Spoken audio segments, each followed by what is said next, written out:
I had a recurring dream when I was 8 years old about a park that I really liked to go to.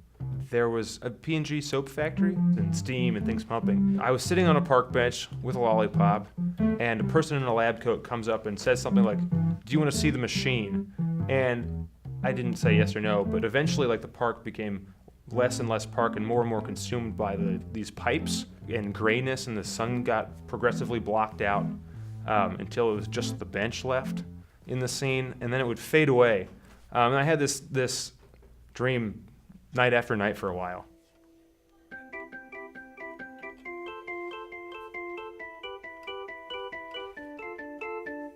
Michael and Dan were bussing tables and noticed how much food was being wasted. They started Rust Belt Riders right about the same time I started making bad compost. I'll just put it in this pile and I'm not gonna turn it. Maybe 5 months into it, it smelled really weird and it was blue. And I was like, I don't know if this is right. I found out about the work of Dr. Elaine Ingham, so I took a course with her. I've been out to her research farm and had a couple conversations with her and started making much better compost. Where to start? Mostly we pick up food scraps from a bunch of places, and we bring some of it out to our compost yard, which we'll also go into, and we're also feeding a lot of the food scraps to black soldier fly larvae. The larvae, once they get a certain size and they're like, oh, I'm going to turn into a fly, they try to get out of the muck and they climb up these ramps, so they seek higher ground that's not mucky, and so we can take advantage of that by putting ramps in that lead to a bucket. And then they get stuck in the bucket, so they have self-harvesting because they crawl out themselves. We don't have to sift through the muck to get them. So let's go stick our hands in some compost. Yeah, so this is Donatello. So we turn these by hand with big forks, like 10-tined forks. We should probably turn this pile today or tomorrow. It's 160 degrees inside, about 1.5 feet in. It heats up because bacteria and fungi are reproducing really fast. The three things that you need to have to make good compost are you have to have a good recipe, and the recipe needs to be about 30 to 40% food scraps and 60 to 70% woody material. And the reason you need to have wood chips is because you need it to be aerobic. It needs to be breathing air at all times. So there's this nutrient cycling going on because the plants can't get mineral nutrients out of the sky. The plant doesn't just get mineral nutrients through simple diffusion through its roots. It gets mineral nutrients because bacteria and fungi are able to attack the surfaces of the sand, silt, rocks, and clays and get those mineral nutrients off. And then those bacteria and fungi have to get eaten by protozoa and nematodes who have to then poop in the root zone, and then it's in a plant available form. So when you chop up the ground, or with a rototiller, it slices and dices everything. And so the problem is that we end up killing the fungus and the protozoa and the nematodes because they get chopped up, or they get killed by fertilizers or pesticides, or we drive over the ground and they get squished. So instead of having the system be complete, we pretty much just have bacteria in most of our soils. And so then what do you think? Is the plant going to grow healthy with just one part of the system? No. Correct.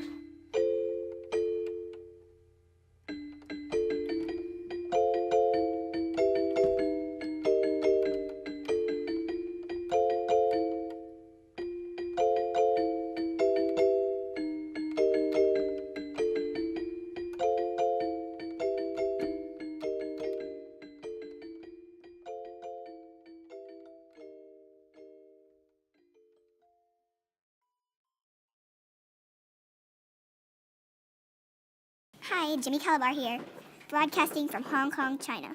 And I'm Charlotte Hufflepuff. We are here to report on the case of the spooky East is the broken down and thrown away electronics. I'm going to destroy the world, and no one's going to stop me.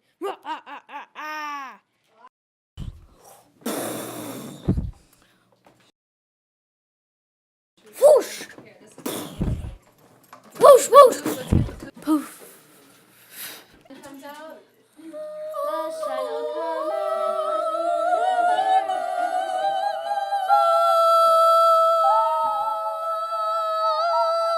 That was beautiful. Thank you. Oh, I got one. I go, hooray!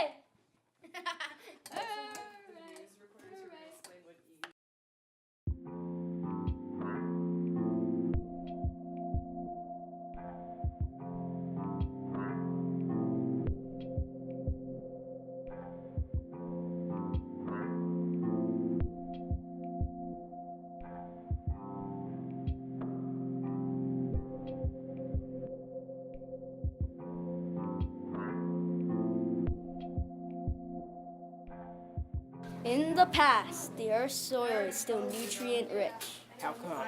because all the Earth's soil is in a valuable cycle. What changed? Humans came along. Where are we going? Welcome back to the present. Earth's natural cycle has been disrupted by the humans. Why? Trash is piling up with nowhere to go, and humans are using fertilizer and weed killer. What can we do instead? I will let the future ghost of the soil's future answer your questions. My time here is done. This place looks really neat. Yes, everyone is composting instead of using unnatural chemicals. What is composting? When we're done eating, we compost instead of throwing it away. Isn't that kind of like the cycle that happened for the humans? Yes, meet my new broccoli friend. Composting helps me grow and it's tastier than fertilizer. Compost me so you could have more broccoli. Wow, I know what to do now. And now I can tell my friends. You can make a change. To me, you take all this stuff that everybody's throwing away, all the garbage, and you mix it together with other garbage, so we have food scraps and we have wood chips, and we blend it together in such a way that the stuff that was dead becomes the foundation for life in the future. You can get to a place where it's terrible, where everything seems terrible and there's no hope, but compost is resurrection. And it's taking the stuff that's thrown away and putting it together in such a way that life comes back with vigor. And it's a way to restore healthy systems. And it's also, simultaneously, it's the phoenix. 5, 6, 7, 8. Compost. There's no need to be down. You say compost. Help is always around. You say compost. Turn the front upside down and say compost helps the environment. Do, do, do, do, do, do, do, do. Rust Belt Riders save the day because we're Rust Belt Riders. A compost pile in need is a friend indeed, and we have philosophy degrees. Rust Belt Riders save the day because we're Rust Belt Riders.